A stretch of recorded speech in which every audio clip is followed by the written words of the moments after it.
Le palais de Koulouba a abrité ce matin la cérémonie de remise du premier rapport annuel du comité indépendant de suivi et évaluation pour la mise en œuvre des recommandations des Assises nationales de la refondation. Le président de la transition a reçu le document contenant le point de l'exécution des recommandations. La région de Tombouctou est prête pour le référendum. La date du 18 juin est bien accueillie par les populations. Dans cette édition, vous entendrez les interventions des Tombouctiens que Yaya Tandina a rencontrés. Réduction de 25% du nombre de décès liés aux accidents de la circulation routière au Mali à l'horizon 2025. Le sujet était au centre de la célébration de la journée de l'Organisation pour la sécurité routière en Afrique de l'Ouest, OSTRAO. Gros plan ce soir sur le service d'imagerie médicale du Centre national de dentostomatologie, professeur Amadi Traoré. Son service d'imagerie ouvert en 2021 est équipé avec des matériels de dernière génération. Grâce au centre, le diagnostic des différentes pathologies bucco-dentaires est rapide et plus fiable. Lundi 8 mai, bonsoir et merci de suivre ORTM 1. À Koulouba, le président de la transition a présidé ce matin la traditionnelle montée des couleurs instaurée depuis son arrivée au pouvoir le premier lundi de chaque mois. Le lundi dernier, 1er mai, étant chômé, la montée des couleurs a été renvoyée à ce 8 mai. Elle a réuni autour du colonel Assimi Goïta plusieurs membres de son cabinet et du personnel de la présidence. La cérémonie a consisté à hisser au sommet des mâts le drapeau tricolore du Mali, le vert, le jaune et le rouge au son de l'hymne national exécuté par la fanfare de la garde républicaine. Voilà, c'était ce matin à Koulouba, cérémonie de montée des couleurs instaurée par le président de la transition chaque premier lundi du mois. Cette cérémonie du mois de mai a été reportée à ce 8 mai en raison de la fête du travail le 1er mai. Nous restons à Koulouba où a eu lieu ce matin la remise au président de la transition du premier rapport annuel du comité indépendant de suivi et évaluation pour la mise en œuvre des recommandations des Assises nationales de la refondation ANR. Le document retrace les acquis obtenus dans le cadre de l'exécution des recommandations des ANR. Reportage Mamadi Kone.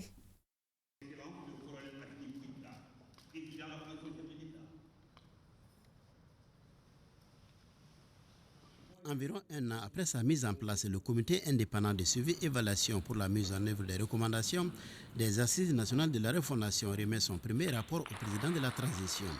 Ce rapport fait l'état de la mise en œuvre des recommandations pendant la période du 1er janvier 2022 au 31 mars 2023. En termes de bilan, sur les 55 actions prioritaires, 12 sont totalement réalisées, soit 21,82%. Elle concerne la recomposition du Conseil national de la transition, la relecture de la loi électorale, le choix de l'élection échelon, région, cercle comme circonscription électorale et législative, l'intégration de l'imprescriptibilité des actions en matière de délinquance financière dans le Code de procédure pénale, la simplification de la procédure d'obtention et de délivrance de la carte NINA en nationalisant sa confection. La poursuite de l'équipement des femmes, l'instauration du service militaire obligatoire pour les nouvelles recrues. Sur les 55 actions prioritaires, 34 sont en cours de réalisation, soit 61,82%. Il s'agit entre autres de la relecture de la charte des partis politiques, la mise en place du Sénat et de la Cour des comptes, l'interdiction du nomadisme politique en cours de mandat, la participation des Maliens établis à l'extérieur aux élections législatives, la mise en œuvre de la loi de programmation militaire, l'officialisation des langues nationales dans la Constitution, la représentation des Maliens établis à l'extérieur à l'Assemblée nationale et au Sénat, le maintien de la forme de l'État unitaire républicain, décentralisé, laïque, démocratique et social. Sur les 153 actions prioritaires complémentaires, 86 sont en cours de réalisation. Au-delà des actions ci-dessus planifiées, d'autres actions dites de pré-ordre ont été réalisées pendant la période sous revue. Il s'agit des actions initiées par le président de la transition dont la réalisation facilite ou détermine la mise en œuvre des actions prioritaires de la refondation de l'État. Ces actions concernent entre autres la signature des protocoles d'accord avec les partenaires stratégiques pour la construction de 2 usines de filature au Mali, la réalisation des œuvres sociales dans le domaine de la santé, de l'hydraulique, villageage, etc. Les coordinateurs déplorent la faible maîtrise des recommandations des assises nationales par les cadres des départements ministériels. C'est pourquoi ils sollicitent l'organisation de séminaires d'appropriation dans chaque département. Une minute de silence a été observée en la mémoire de Adama Konaté, ancien membre du comité et des proches collaborateurs du président de la transition, arraché récemment à notre affection. En recevant le rapport, le président de la transition, le colonel Assimi Goïta, a déclaré que la refondation de l'État est aujourd'hui un ensemble de grands chantiers en cours de réalisation et qui concernent les domaines importants de la vie de la nation. Le chef de l'État a remercié le comité pour la qualité du travail. On retrouve Mamari Koné. La remise du premier rapport du comité indépendant de suivi et évaluation pour la mise en œuvre des recommandations des assises nationales de la refondation au président de la transition est un jalon supplémentaire dans le processus de refondation de l'État. Les assises nationales de la refondation tenues en décembre 2021 ont servi de cadre privilégié pour passer en revue les questions existentielles de notre nation après 30 années de vie démocratique. Et cette large introspection citoyenne a permis aux Maliennes et aux Maliens d'identifier non seulement les causes des blocages politiques institutionnels, mais aussi de formuler des recommandations fortes pour la refondation indispensable de notre pays. Ces recommandations, faut-il les rappeler, étaient au nombre de 517 et devenues la référence pour l'intervention de l'État. Elles ont servi de base pour l'élaboration par le gouvernement du cadre stratégique de la refondation de l'État. Les actions recensées ont ainsi été réparties en 3 catégories, à savoir 55 actions prioritaires, 153 actions prioritaires complémentaires et 309 actions dont la réalisation porte au-delà de la transition. La création du comité indépendant de suivi et évaluation de la mise en œuvre des recommandations des assises nationales de la refondation traduit la volonté des autorités de conférer à la voix du peuple un caractère sacré.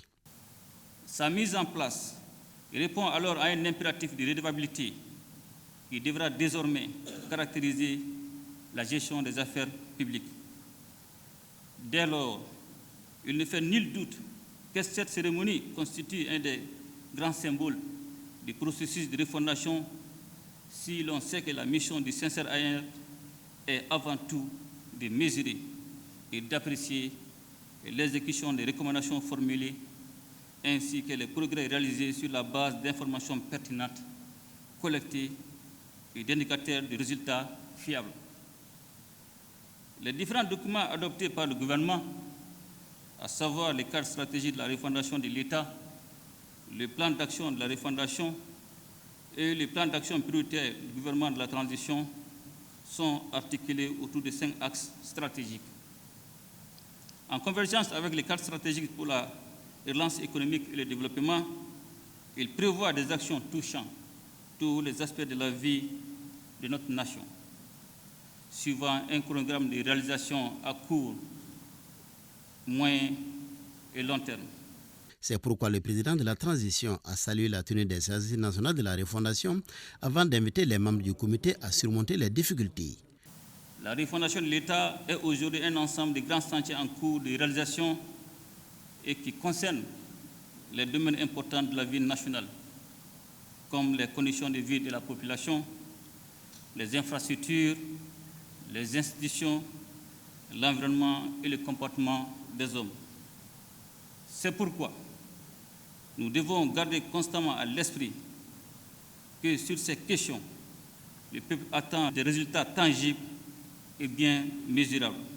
Le colonel Assimi Goïta a promis de tout mettre en œuvre pour la bonne exécution des recommandations des assises nationales de la refondation. C'est pourquoi le gouvernement mettra tout en œuvre pour une meilleure appropriation des cadres stratégiques de la refondation de l'État par l'ensemble des services techniques et des agents de l'administration publique afin que les différentes actions prévues puissent être réalisées selon le chronogramme défini. Il y va de la réussite de la transition dont dépendent en définitive la stabilité sociopolitique dans notre pays et le développement économique que nous appelons de tous nos vœux. Toutes ces actions que nous réalisons doivent s'inscrire dans une vision fondée sur les 3 principes intangibles qui sont le respect de la souveraineté du Mali, le respect des choix stratégiques et des choix des partenaires opérés par le Mali, la défense des intérêts vitaux du peuple malien dans les décisions prises. Ce faisant, nous demeurons fidèles à nos engagements et agissons conformément aux recommandations du peuple formulées lors des assises nationales de la refondation. Le président de la transition a enfin assuré les membres du comité indépendant de son soutien et de celui du gouvernement pour la réussite de leur mission. Audience à la primature. Le représentant de l'OMS au Mali, accompagné par la ministre en charge de la Santé, a été reçu par le Premier ministre. Le trachome n'est plus un problème de santé publique au Mali. C'est l'information donnée ce matin par le ministère de la Santé et l'OMS. Sur le sujet, écoutons le coordinateur du programme national de la santé oculaire, professeur Lamine Traoré, au micro de Alou Séni Touré. L'objet de cette rencontre avec son Excellence le Premier ministre, c'était juste pour venir présenter la lettre de félicitations de l'OMS par rapport à l'élimination du trachome par le Mali en tant que problème de santé publique. Et donc nous avons été validés par l'Organisation mondiale de la santé pour avoir éliminé le trachome en tant que problème de santé publique. Alors, le trachome, c'est la principale cause de cécité d'origine infectieuse qui affecte essentiellement les enfants. Et malheureusement, les complications les plus importantes se voient chez les adultes, essentiellement chez les femmes. Aujourd'hui, ça veut dire que ce n'est plus une préoccupation en matière de santé publique. Mais ça ne veut pas dire qu'il n'y a pas un seul cas de trachome. Parce que c'est une maladie qui est due à une bactérie, causée par une bactérie. On ne peut pas éradiquer la bactérie. Elle est entre nous. Mais on fait en sorte que la bactérie, ses capacités de nuisance soient réduites au strict minimum. C'est-à-dire très peu de personnes vont être touchées par cette maladie. Mais nous avons déjà mis en place ce qu'on appelle un système de contrôle. Alors, parce qu'il y a toujours des cas incidents, des nouveaux cas qui peuvent arriver. Et donc, nous avons formé du personnel non ophtalmo au dépistage. Mais nous avons aussi mis en évidence, et du moins mis au niveau des centres de santé de référence, des kits par rapport à la chirurgie, la complication essentielle qui est le trichomonas sarcomateux. Alors, je disais, au tout début de la lutte, nous avions un taux de prévalence chez les enfants de moins de 10 ans de 34,9%. Et chez les adultes de 15 ans et plus, de 2,5%. Alors actuellement, tous les districts sanitaires du Mali ont une prévalence chez les enfants qui est inférieure à 5%. Et chez les adultes de 15 ans et plus, une prévalence inférieure à 1%. Donc ça, ce sont les seuils recommandés par l'Organisation mondiale de la santé pour justement valider un pays par rapport à l'élimination du trachome en tant que problème de santé publique. Ce communiqué, le président du Conseil national de transition, colonel Malik Diaw, informe les membres du CNT que dans le cadre de la session ordinaire d'avril 2023 en cours, une séance plénière se tiendra le mardi 9 mai 2023 et jour suivant.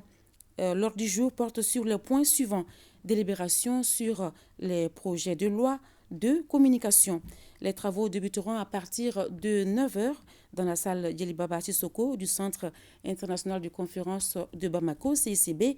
Dans le cadre des mesures de prévention contre le Covid-19, l'accès à la salle est limité aux seules personnes autorisées et le port du masque est vivement souhaité. Le président du Conseil national de transition s'est compté sur la bonne compréhension de tous. Cet autre communiqué, le président de l'autorité indépendante de gestion des élections EGE a l'honneur de convier la presse nationale et internationale à un point de presse qu'il animera le mardi 9 mai 2023 à 15h à son siège à Badalabrou près du PNUD.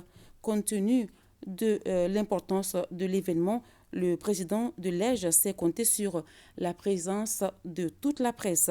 Pour toute information complémentaire, veuillez contacter le département des relations publiques de l'EGE au numéro suivant 223 75 38 01 11 223 66 75 42 13.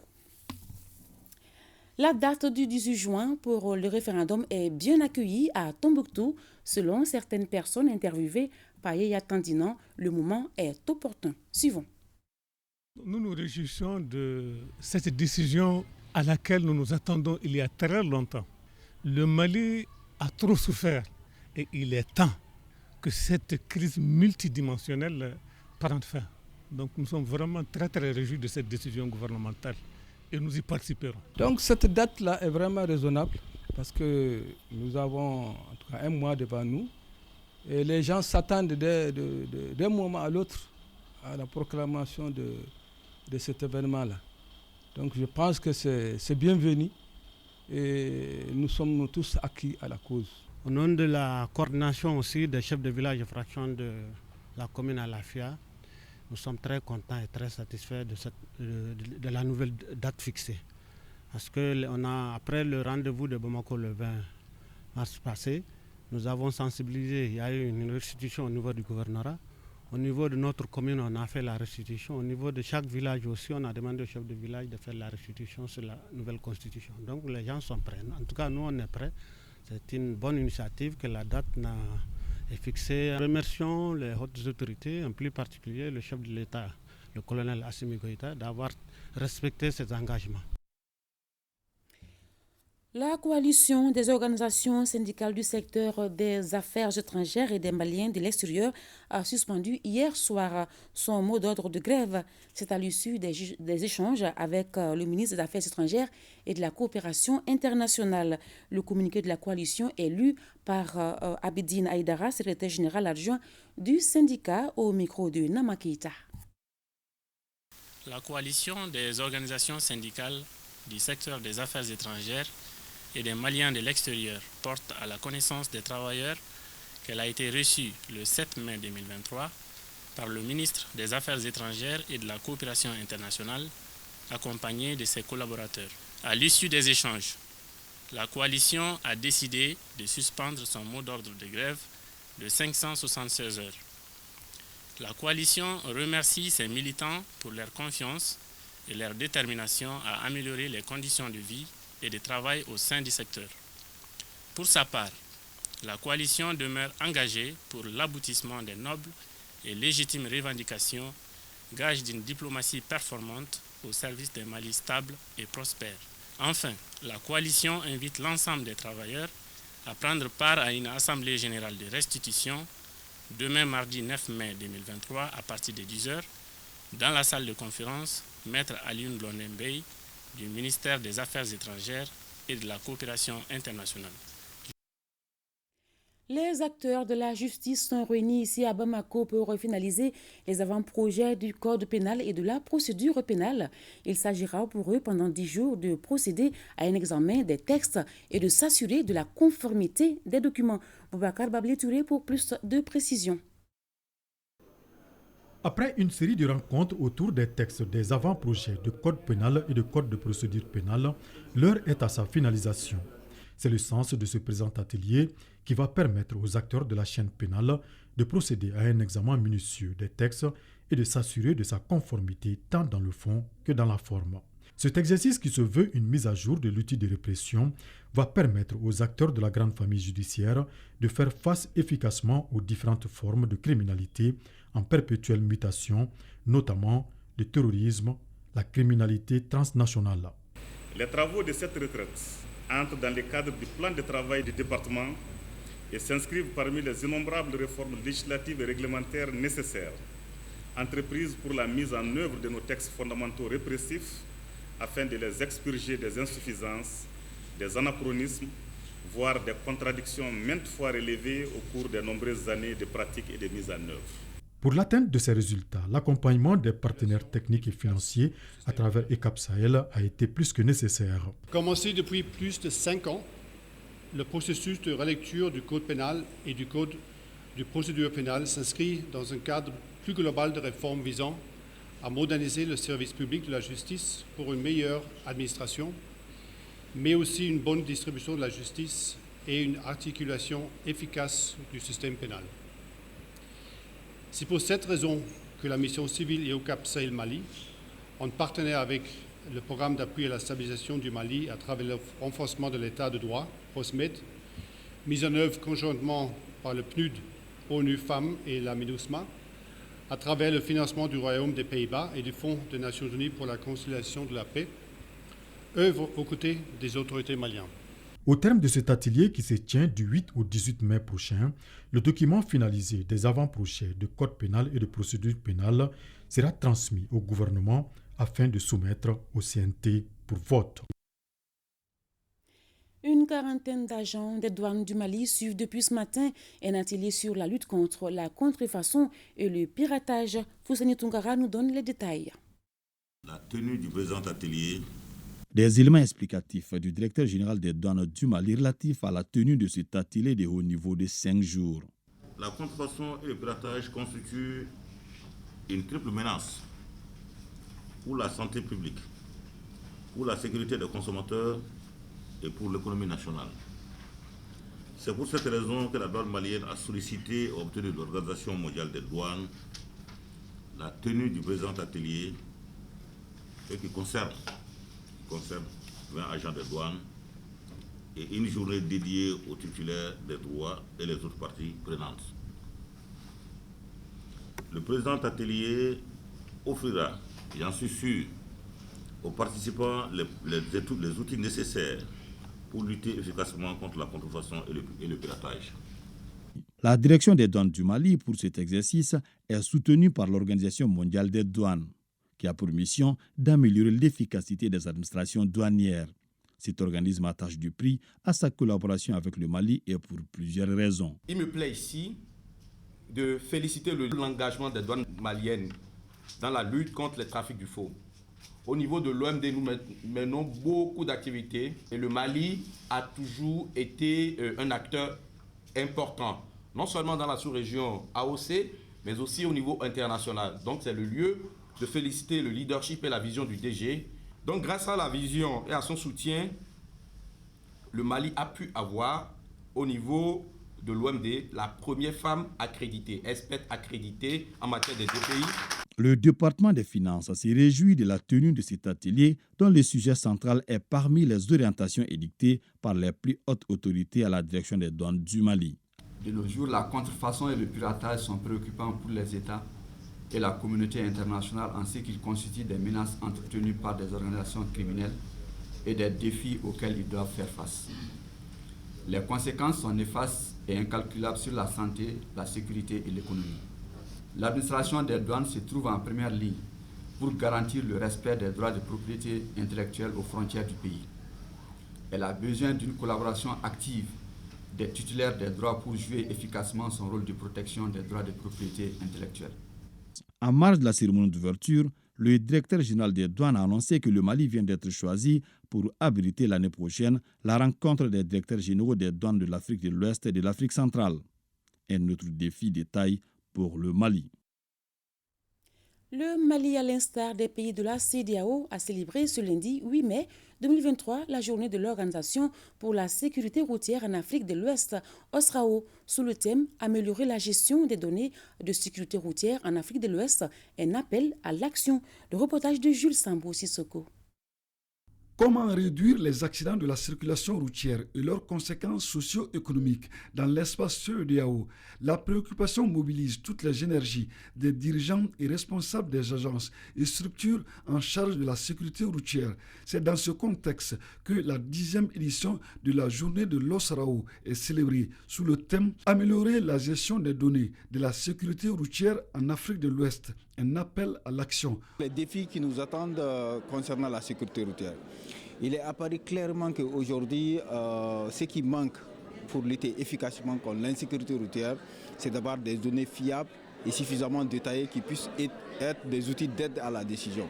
Donc c'est à ce titre-là que nous avons choisi ce thème-là, notamment les données, les recueils, les traitements et l'analyse, pour permettre aux hautes autorités de chaque État membre de la CEDEAO de pouvoir faire donc des mesures idoines de lutte contre l'insécurité routière. Ce thème interpelle les agents des forces de sécurité que vous êtes, en l'occurrence les éléments de la police nationale et de la gendarmerie nationale, à améliorer la collecte des données des accidents de la circulation routière et à assurer le remplissage correct et l'acheminement de la fiche du bulletin d'analyse des accidents de la circulation constatés, qu'on appelle BAC. Je salue l'initiative du ministère des Transports et des Infrastructures de former 500 agents de la police routière.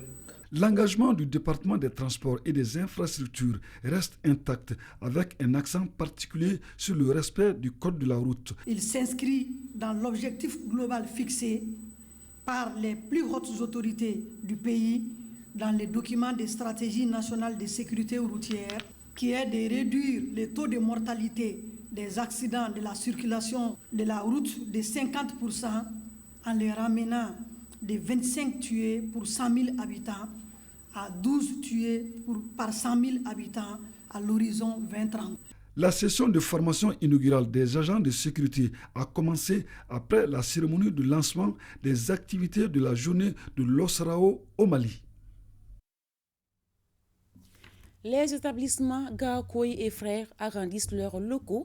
La société qui évolue dans le commerce général, l'import-export, le transport et les prestations de services a inauguré des entrepôts à Sokorodi, en commune 6 de Bamako. Ces entrepôts ont une capacité de stockage de 65 000 tonnes.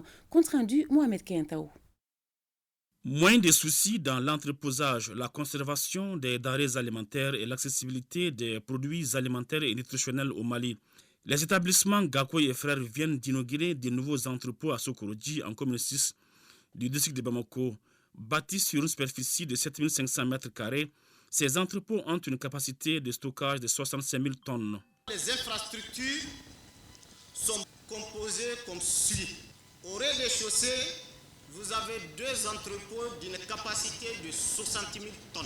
7 bureaux, des loges gardiens, des toilettes. À l'étage, nous avons 7 bureaux composés chacun d'une salle de réunion, plus 3 bureaux, 2 douches, un magasin, une cuisine et des terrasses. Pour les responsables des établissements Gakoy et Frères, ces infrastructures sont à la fois un grenier et une source d'approvisionnement en produits alimentaires pour Bamako et le reste du pays. Occasion pour l'autorité morale de la société de remercier ces jeunes opérateurs économiques qui ont une vingtaine d'années d'expérience pour leurs initiatives visant à lutter contre le chômage et la pauvreté au Mali. C'est la jeunesse qu'il faut aider. Et je suis convaincu que lorsque nous nous donnerons tous la main pour combattre cette insécurité rampante qui nous empêche de progresser, qui amène à ce que nos jeunes opérateurs s'éloignent de leur terroir parce qu'on les enlève. Faisons en sorte que notre pays se réconcilie avec lui-même, que nous puissions pousser hors de nos territoires tous ces bandits armés. L'accompagnement du gouvernement ne s'est pas fait attendre quand on sait que ces infrastructures contribuent également à la mise en œuvre de la politique nationale de développement du commerce. Vous avez fait le choix de vous inscrire dans la vision de la politique de son Excellence, prônée par les autorités de transition, celle qui traduit la volonté de détermination du président de la transition, chef de l'État, son Excellence, le colonel Assimi Goïta, d'intensifier le développement de notre parc industriel en général et l'entreposage et la logistique en particulier. Les établissements Gakoy et Frères emploient plus de 150 personnes au Mali. Ils sont également présents en Côte d'Ivoire, au Togo, au Niger et au Sénégal. En France, les artisans maliens sont encore une fois de plus allés défendre les couleurs du pays à la foire de Paris. Ils ont participé avec fierté à la 119e édition. L'événement prend fin ce 8 mai. Il est en cours depuis le 27 avril à Paris au Parc des Expositions. Les détails avec notre correspondante Djeneba Fifi Tienta. Les artisans maliens sont des héritiers d'un passé ayant forgé notre propre culture et notre savoir-faire. Dia Création Bogolan est ancré dans la tradition familiale au cœur de son développement. De père en fils et de mère en fille, il perpétue l'héritage culturel du Mali par l'impression africaine traditionnelle sur étoffe. C'est en puisant dans son environnement qu'il crée ses propres teintures afin de venir imprimer ses tissus, d'où le Bogolan. Cela fait 18 ans qu'il participe à la foire de Paris. Nous sommes là pour représenter l'identité et la culture du terroir par rapport à, comme vous voyez, Il y a les tapis de mariage, il y a le bogolan, il y a les coffres. C'est le Mali dans sa diversité. Mais une chose est certaine, nous sommes des ambassadeurs sans passeport diplomatique. Les artisans maliens sont particulièrement connus pour leurs sublimes sculptures, masques et statues, laissant notre imagination dériver. Monsieur Cissé, natif de la Venise malienne, est à sa 15e participation à la foire de Paris. La foire de Paris est une vitrine pour moi pour faire valoir ma culture, la culture de l'artisanat malien. Et puis c'est un moyen d'échange pour avoir plus de contacts et pouvoir bénéficier, faire les ventes en distance, pour échanger et avoir plus de contacts, de visibilité en un mot. On va dans un autre domaine, ça s'appelle de la récupération ou du recyclage. Je m'appelle Babacar Diawara. Je recycle les canettes, les capsules, et puis une boutique. Donc on transforme ces matériaux-là dans l'atelier et on expose dans la boutique. Depuis 12 ans, je viens à la foire de Paris. Pour moi, la foire de Paris est 50% de mes chiffres d'affaires annuels. Si la richesse de la terre malienne est idéale pour le développement dans beaucoup de domaines, elle l'est tout autant pour la création des bijoux raffinés. L'équipe Farafina tient se sent très très bien aujourd'hui, parce que tant qu'on véhicule la culture malienne, là où dans le monde on ira représenter les Mali. Le marché n'est pas comme les autres années, mais ça se passe relativement correct. Toujours hors du Mali, passation de charges ce 6 mai entre les trésoriers sortants et entrants de l'Association africaine des services d'emploi public. La cérémonie s'est tenue à l'Agence nationale pour l'emploi de Ouagadougou. Le commentaire de Saloum Konaté. Ibrahim Nanchi du Niger est le nouveau trésorier de l'Association africaine des services d'emploi public ACEPT. Il remplace le Burkinabé Frédéric Kaboré, directeur général de l'Agence nationale pour l'emploi qui clôture 5 ans de mandat à la tête de la trésorerie de l'association. Je suis conscient de la responsabilité qui est la mienne. D'abord, c'est celle de gérer rigoureusement, comme l'a fait mon prédécesseur, les fonds mis à disposition, mais aussi de monter une stratégie pour arriver au recouvrement donc des arriérés qui sont importants. Et là, nous nous sommes fixés comme objectif d'ici la fin de l'année 2023, donc de pouvoir faire apurer, n'est-ce pas, tous ces arriérés. La cérémonie était présidée par le ministre burkinabé des Sports et en présence des membres du bureau exécutif et du président de l'ACEPT. Ibrahim Agnok a invité les services publics d'emploi à se mettre à jour de leurs cotisations. L'idée donc, avec la présence de Monsieur le ministre, c'est de continuer la dynamique, de persévérer dans cette donne qui consiste surtout à renforcer nos services publics d'emploi dans une homogénéité d'approche. Et nous sortons de cette cérémonie très satisfaits de la gestion qui est faite par le Burkina Faso. Et le Mali assure la présidence Afrique de l'Association mondiale des services d'emploi public dans laquelle se retrouvent 20 pays africains. L'Association africaine des services d'emploi public ACEPT a été fondée en 1998 au Burkina par des organismes du service public de la région Afrique. Elle est affiliée à l'Association mondiale des services d'emploi public et compte une vingtaine de pays. Ici, au Mali, en 8e région, l'Organisation mondiale de la santé, OMS, vient de lancer le Fonds CER qui vise à assurer l'assistance sanitaire aux personnes déplacées internes à travers plusieurs activités pour un montant de 20 millions de francs CFA. De Kidal, Sidi El Medi Ag Al-Baka, Atayoub Ag Mohamed. Assurer une couverture sanitaire aux personnes déplacées internes de la région de Kidal à travers des équipes médicales multidisciplinaires, fixes et mobiles, c'est l'objectif de cet important programme initié par l'OMS en 8e région. Le plus grand objectif, c'est vraiment la formation d'abord de 50 relais communautaires sur la surveillance épidémiologique des maladies à déclaration obligatoire et prendre en charge tous ces déplacés en matière de santé de la reproduction et en matière de vaccination et en matière de médecine générale aussi. Mon message, c'est d'apporter toujours une assistance à ces personnes déplacées internes qui sont maliens et maliennes comme nous et qui n'ont rien demandé pour pouvoir être dans cette situation. Donc ce sont des personnes qui sont en train de vivre les conséquences des rivalités entre des groupes sans foi ni loi. Les autorités régionales se réjouissent de cette initiative qui va sans aucun doute soulager les populations vulnérables. Les plus hautes autorités de notre pays ont ont fait de leur mieux, n'ont ménagé aucun effort pour assister ces personnes déplacées internes. Toutes choses qui appellent l'attention de toute l'administration, de toute la société civile, toute la communauté communale pour qu'on puisse, chacun en ce qui le concerne, faire de son mieux pour qu'on puisse pousser les lignes d'assistance à ce niveau. À noter que le fonds CERF va coûter plus de 20 millions de francs CFA pour une durée de 6 mois. Parlons encore santé.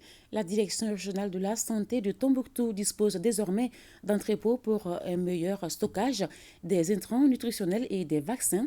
20 millions de francs CFA, c'est l'investissement, disons 200 millions de francs CFA, c'est l'investissement fait par l'UNICEF pour la réalisation de ces bâtiments. La cérémonie d'inauguration avec Ramo Soumila. Des entrepôts pour améliorer le stockage des intrants nutritionnels et les vaccins au bénéfice de la Direction régionale de la santé de Tombouctou. Ces réalisations d'un coût de 200 millions de francs CFA est le fruit de la coopération entre le gouvernement malien et l'UNICEF. Un bureau PEV, programme élargi de vaccination bâti avec une capacité de 600 m3 et un entrepôt de 260 m2 destiné au stockage de 900 m3. L'inauguration de ces infrastructures a mobilisé l'ensemble des ONG et les agences onusiennes et les populations bénéficiaires. Nous risquons de perdre toute une génération. S'il est vrai que nous sommes l'avenir de cette nation, aucun d'entre nous ne devrait rester en marge de cette étape cruciale de lutte contre les maladies infantiles.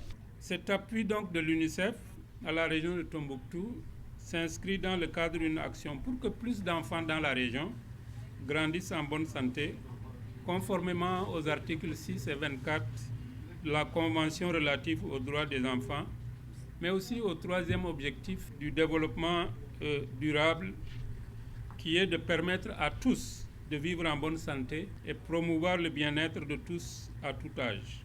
Cette occasion a été mise à profit par les bénéficiaires pour magnifier les reconnaissances à l'UNICEF pour les nombreux efforts consentis pour améliorer les conditions de vie des populations en général et des enfants en particulier. Nous saluons ces efforts de l'UNICEF. En réalité, ceci n'est que la partie visible de l'iceberg. L'UNICEF investit des milliards chaque année dans la région de Tombouctou et dans tous les domaines. Donc ça, c'est un effort extraordinaire dans une région qui est en pleine résilience.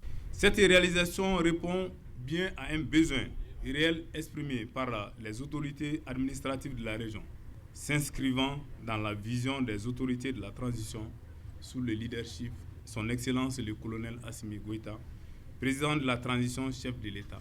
Auparavant, les représentants résidents de l'agence onusienne avaient eu des entretiens avec les autorités régionales, le Parlement des enfants et les partenaires au développement de la région. Restons à l'intérieur du pays, en troisième région. Les forces vives du cercle de Kadiolo remercient les autorités et sont prêtes à accompagner les initiatives de cette transition. Des affirmations faites lors de la journée de reconnaissance organisée par le Conseil de cercle, compte rendu Moustapha Doumbia, Amadou Dolo. La montée des couleurs nationales inscrites sur le Mali-Croix et la remise d'un tableau à la gouverneure pour le ministre d'État, ministre de l'administration territoriale et de la décentralisation sont entre autres activités significatives de cette journée de reconnaissance. Une journée organisée par le Conseil des cercles pour saluer les actions en faveur du cercle de Kadiolo. De nombreux actes ont été posés et continuent de l'être.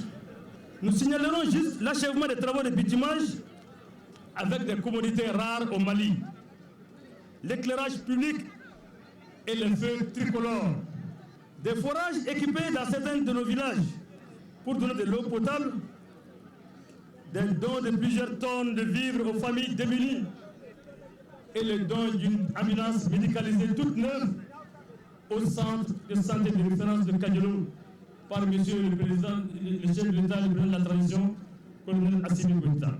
Ce sont les 135 villages des 9 communes du cercle de Kadiolo qui ont effectué le déplacement pour manifester leur soutien aux autorités de la transition, ce qui explique la présence des folklores venus de presque toutes les localités. La journée est parrainée par le ministre d'État, ministre de l'administration territoriale et de la décentralisation, représenté par la gouverneure de Sikasso. Je voudrais vous dire un très grand merci pour cette mobilisation exceptionnelle et vous exprimer notre joie immense pour ce moment de communion fraternelle et intense autour des œuvres des autorités du Mali, à la tête le président de la transition, son Excellence le colonel Assimi Goïta, qui, grâce à son leadership éclairé, le Mali connaît aujourd'hui un véritable rayonnement international, symbole d'une renaissance pleine d'espérance. Le cadre est mis à profit par Zégué Moussa Diarra, concepteur de drones, de promettre des drones à tous les services de sécurité de Kadiolo, un appui qui s'accompagne de la formation des agents. Il accorde aussi 100 bourses de formation en géolocalisation et cybercriminalité à des éléments de la 8e région militaire. Ici, à Bamako, l'association islamique Ansar Din Mali vient de tenir son 4e congrès ordinaire. Au terme des travaux, le président sortant, Modibo Diallo, a été reconduit pour un nouveau mandat de 5 ans. Les détails avec Aridou Martina. Les différents comités, sections et sous-sections de l'association islamique Ansar Din Mali se sont réunis durant 2 jours pour leur 4e congrès ordinaire. Et à l'issue des travaux, un nouveau bureau de 22 membres a été mis en place avec à sa tête le président sortant Modibo Diallo, reconduit pour la 3e fois consécutive pour un nouveau mandat de 5 ans. Je mesure la portée de la mission ainsi que la haute responsabilité qui me sont confiées à moi et à mon équipe. Mes précédentes fonctions m'ont permis de comprendre la dimension et la mission, les valeurs ainsi que la vision de notre association. La rencontre de 2 jours a été marquée par des ateliers dans plusieurs domaines, des échanges qui ont abouti à d'importantes résolutions. La formation des comités dans les quartiers et dans les secteurs, la possibilité d'adhérer à l'association lors des réunions des bureaux des comités, mettre en place des petites et moyennes entreprises, création des activités génératrices de revenus, organisation des conférences sur la citoyenneté, la constitution et les institutions de la République du Mali. La diversité et la tolérance religieuse au service du vivre ensemble est le thème retenu pour ce 4e congrès. Une thématique d'actualité qui doit intéresser plus d'un.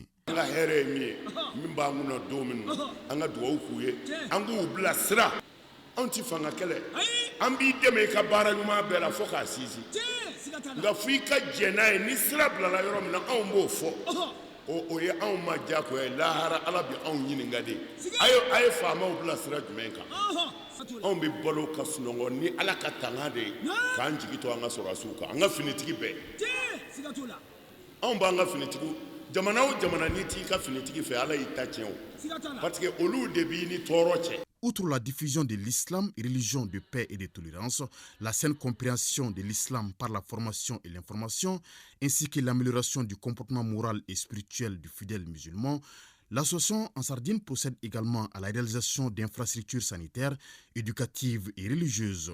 Puis elle aide les démunis et les victimes de catastrophes.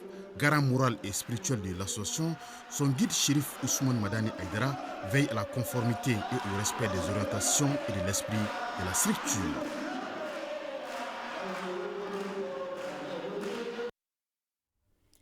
Point Covid. Ce 8 mai 2023, les services de santé ont enregistré 0 cas positif sur 39 tests réalisés, 0 patient guéri, 0 décès. Actuellement, une personne est sous traitement. Pour vous protéger et protéger les autres, suivez les mesures de prévention et faites-vous vacciner. Je l'annonçais dans le sommaire.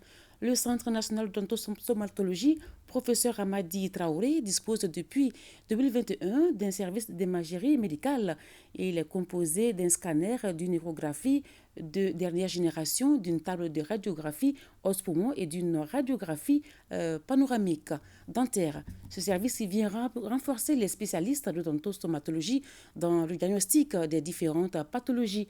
Zoom sur ce service d'imagerie médicale dans Focus Santé réalisé par Baraki Sawatara et Mbarakou Maïga. Le service d'imagerie médicale du Centre national d'odontostomatologie ne s'occupe pas uniquement des pathologies bucco-dentaires. Il offre tous les services relevant de l'imagerie médicale et est équipé d'appareils de dernière génération. À la création du service, nous avons eu à faire des acquisitions d'équipements nouveaux de dernière génération qui sont entre autres un scanner multibarrette, une échographie de dernière génération, une tableau de radiographie os-poumon et une radiographie panoramique dentaire. Grâce à ces équipements, le service d'imagerie du CNOS a désormais les moyens de satisfaire tous les besoins d'imagerie de nombreux patients. La particularité, c'est en plus de la radiographie panoramique dentaire que nous faisons. On fait également des examens des arthroscanners, c'est-à-dire qui consistent à injecter du produit de contraste dans les articulations et après faire le scanner pour pouvoir voir les lésions au niveau des différentes articulations, entre autres les genoux, l'épaule, la cheville et le rachis. Ce service d'imagerie permettra surtout de rapprocher les patients des lieux d'examen complémentaires. Nous recevons à longueur de journée des patients qui sont non seulement adressés par les médecins qui travaillent dans notre centre hospitalier, mais également des patients venant d'autres structures hospitalières et sanitaires. Mais également aussi, en plus des praticiens hospitaliers ici, le service aussi est ouvert aux autres spécialistes des autres services, des autres hôpitaux et des autres structures sanitaires.